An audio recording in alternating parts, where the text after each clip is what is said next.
you said that I was stupid for asking you about your financial disclosure, but there's some discrepancies on there. Would you like to explain that? How did you make such a big mistake on it? Absolutely, you're stupid for asking me anything. I am? Yes. Well, what about the American people who are wondering how you made such a big I have mistake? explained to the American people. What's the explanation? I have given them the explanation. Do you want to tell our viewers? Because I don't want to tell you jack. How about that? Okay. Okay. Have a good day. RFK Jr. is pointing to autism funding in Ilhan Omar's district, saying that it jumped from $7 million to $200 million, while also at the same time saying a lot of it was stolen. Yeah. Thanks, Mr. Secretary, over here in the corner. When we reformed Medicaid in the working family tax cut, we wanted to make sure that people that were ineligible, illegal, and able to worked. And so Medicaid served people it was intended to serve. We also knew that states were creating their own financing system to essentially draw down federal dollars without putting their money in, which the program was supposed to. So we reformed that, but we knew that as states had to reform the way they do that, it was going to, we wanted to have a specific focus to give them money to focus specific on rural hospitals. And so the Rural Transformation Fund, can you talk about your experience of the agency in administering the Rural Transformation Fund? And what are you most excited about that you've seen implemented? Yeah, we have a crisis now in rural healthcare. Urban hospitals, by and large, are doing very well. Rural hospitals there's an epidemic of closures. We've lost 120 rural hospitals since 2010, and that pace was accelerating when I came into this job. Under President Trump's leadership, we put the largest investment in rural health in American history. Typically, Medicaid pays about 7% of its funds to rural hospitals and rural areas. And it's about $20 billion a year. So we're increasing that amount by $10 billion a year. So it's a 50% increase to rural hospitals to help transform them, help them rebuild infrastructure, to recruit and retain workers, bring in technology, AI, and telehealth to completely transform rural health in this country. So we're actually spending more on rural hospitals. I just got a couple more questions I want to get to. So on waste, fraud, and abuse, we've had criticism that we wanted people to make sure they were eligible to be on the program more than once a year.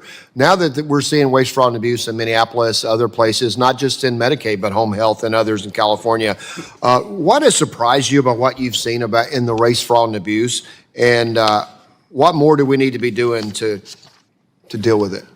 Well, what's the most shocking thing you've seen? I mean, the most shocking thing to me was the Biden administration opening the door waste, fraud, and abuse. They implemented a new program called Pay and Chase, where we have to pay people. We've ended this. We pay claims that we know to be fraudulent. And that's what they did during the Biden administration. When Biden was in office, this was a very interesting time, specifically for those who live off exclusively entitlements and or people who take advantage of the system to basically, really want to take more advantage of the system. Let's just say this year. And so when then Trump gets in office and then he installs all these people, of course, the first thing we're going to try to go ahead and fix is the people taking advantage of government entitlements and systems like this here, guys, right? This is pure waste. The smart play definitely was to kind of invest a little bit more into some of the rural areas because, guys, listen, there are people who live outside of the cities. Not everyone wants to live in a city. I think if you are an American, I think you should have access to solid healthcare and not have to deal with closures just because you don't live in New York City and you're still paying taxes to the federal government. It's not really a fair thing if all of the large cities are the only ones who get to benefit from any type of tax dollars. This is not a acceptable thing here, guys. Another thing they did was we had a program integrity office. There were 80 people in it, which was not enough to cover 50 states and 6 territories. They fired immediately all but 6 of them. So we have no program integrity department. They instructed people in my office that they should not be doing program integrity, that they could only validate enrollments, the legitimacy of enrollments once a year, and that there was no pre-validation to them signing up. So they were just inviting people onto the rolls. We found, as you pointed out, in Minnesota, or this analytical behavioral analysis, the ABA therapy, people with high school diplomas and nothing else were being paid $600 an hour. We went from paying $7 million a year for autism services in Minneapolis to $200 million a year, and most of that was stolen. Right. In Florida, the durable medical equipment, we found one hotel with 129 rooms, and every one of them was a durable medical equipment company. None of them had ever sold durable medical equipment. We were just paying their bills. Well, thanks for working. I do want to have one more, and we're going to work together on that. So on competing against China, our pharmaceutical industry is the #1 in the world. We know China has targeted to become the #1 producer of cutting-edge therapies. They've increased by 20% in 2025. What is the HHS and particularly the FDA focused on to make sure we stay ahead of China in pharmaceutical research and production? China is now eating our lunch. They got more drugs approved last year. 50% of the drugs that were approved in the world were approved in China. They went from running 3% of clinical trials to running 30%, and Australia is taking about the same amount. We are losing scientists, we're losing our IPs, we're losing physicians, we're losing the best researchers, and we're going to lose our biosecurity. And I only have a few, so what do we need to do? We're doing it right now. We are fast-tracking approvals now in our country at record levels. This year, we approved 67 new drugs, 39 all of these are records, 39 medical devices, 91 generic drugs. We are reducing the clinical trials from 2 trials to 1 trial where appropriate. Mm-hmm. We are fast-tracking approvals so companies can get them. We just approved the 2 fastest drugs in history, 2 oncology drugs, one in 45 days, the other in 55 days. We'll continue to work. My time's expired. I know the chair's about to gavel me down, so I appreciate it. We'll continue to work together. Fast-tracking medicine, like approvals, is interesting. I mean, I get it. There's a reason why we are the way we are, guys. All right, I'm sorry. Like, listen, China is going to fast track nearly everything because they like to profit, they want the money, et cetera, et cetera, et cetera. But I think that we as Americans should probably look at that a little bit differently. Yeah, we'll start to be able to, pass the test, let's say, on some of these things. But I'm not sure when it comes down to people's health, we should be attempting to fast track something that is not like 100% proven. But I do get it. Everything right now in the United States of America is versus China. Every single thing that we do, for the most part, is China oriented, guys. That's what you guys to fully know this.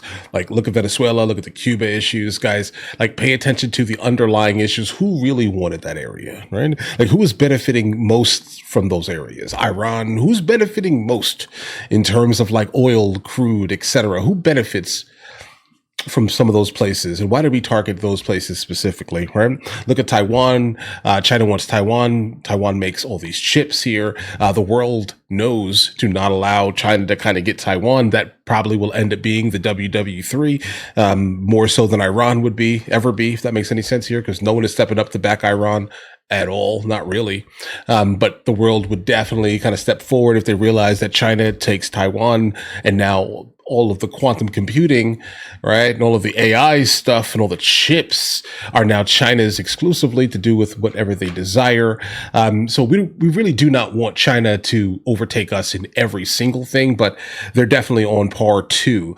Now, there are a gigantic amount of people in Congress and people that are going up for hearings and things that are also now saying, Steve Bannon being one of them here, we need to kind of slow down AI. Guys, that's not the smart play. But I do understand why we're looking to do it. We're trying to save Americans' jobs. Good thing there. But if we slow down, they're not going to stop, and then we immediately lose, guys. I mean, so we're in like a super crucial moment in our history where China can easily become the world's power right now. And obviously the United States of America is fully aware of this. So what is happening? Okay. All of these strategic things that China needs and wants are now being kind of refused to them, if that makes any sense here. But the fact that Ilhan Omar's district here is being looked at pretty heavily with all of the fraud that consistently is happening in her district here, while she's saying at the same time, everything is perfectly fine. I mean, all we're trying to do is help the people. But what you seem not to understand, Ilhan Omar, is not everyone is just and true. That's it. That's where I'm going to leave it right there. Okay? Not everyone has the same exact moral set, ethics set. People are different, right? And specifically, if there are people that are coming from like super hardened, tough places, right? I mean, guys, careful, all right? Just be a little bit more careful. And this is why it's like, I see what you're doing, why you're doing it, but you seem to be completely naive to the fact that you're offering chum to sharks, guys. All right? But all right, listen, guys, you guys all have an absolutely amazing day. Enjoy your day thoroughly. If you guys are new here, please like and subscribe. But in the meantime, I'll go and catch you guys later.